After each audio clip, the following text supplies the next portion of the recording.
दिल्ली में प्रगति मैदान में हुई लूट को लेकर दिल्ली पुलिस ने 2 संदिग्धों को गिरफ्तार कर लिया है। सोमवार को राजधानी दिल्ली के प्रगति मैदान के पास स्थित एक टनल में 2 लाख रुपए की लूट हुई थी और इसके बाद कानून व्यवस्था पर काफी ज्यादा सवाल उठे थे।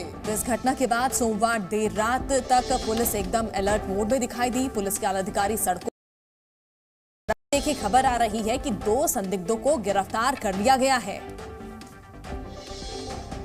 पुलिस ने 2 संदिग्धों को गिरफ्तार किया है। इस पूरे घटनाक्रम के सामने आने के बाद से लगातार लॉ एंड ऑर्डर पर सवाल उठ रहे थे।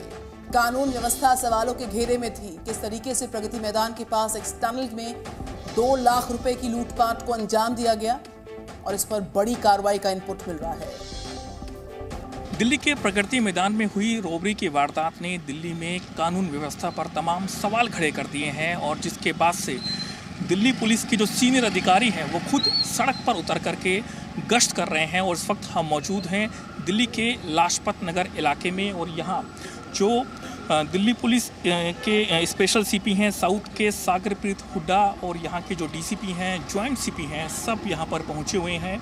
और इस इलाके में जो बढ़ता क्राइम है उसको लगातार कंट्रोल करने की कोशिश यहाँ जो पुलिस की टीम है वो कर रही है। और यहाँ से करीब 3 से 4 किलोमीटर दूर ही जो प्रगति मैदान की टनल है जहाँ पर रॉबरी की वारदात हुई थी। और यहाँ आप देखेंगे जो आने वाले वाहन हैं उनको यहाँ पर लगातार रोका जा रहा है, उनको चेक किया जा रहा है बैरिकेड लगा करके।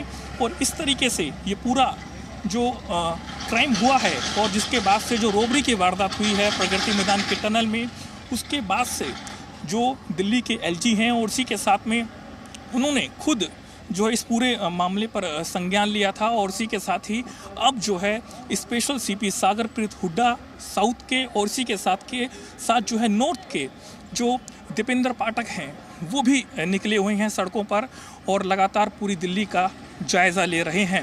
क्योंकि जिस तरीके से जो टनल में वारदात हुई है उसका जो सीसीटीवी फुटेज सामने आया है उसके बाद से दिल्ली में जो कानून व्यवस्था है उस पर सवाल खड़े हो गए हैं। और वहीं इस पूरे मामले में दिल्ली पुलिस ने 2 जो आरोपी हैं उनको पकड़ा है, उनसे लगातार पूछताछ की जा रही है। और अभी भी जो 2 और आरोपी हैं वो फरार बताए जा रहे हैं। जो सीसीटीवी फुटेज सामने आया था उसमें जो बाइक सवार बदमाश थे उन्होंने चलती हुई कार को प्रगति मैदान की टनल में पहले रोका। रोकने के बाद में उनके पास हथियार था, उन हथियारों के बल पर कार में रखा जो पैसा था वो बैग लिया, उसके बाद वो फरार हो गए। ये वारदात जो है 24 जून की थी और उसके बाद 26 को ये सीसीटीवी फुटेज सामने आता है, मीडिया में इसको चलाया जाता है। उसके बाद दिल्ली पुलिस इस पूरे मामले पर अलर्ट होती है और फिर इस पूरे मामले में जो 2 आरोपी हैं उनको पकड़ा जाता है। Z News।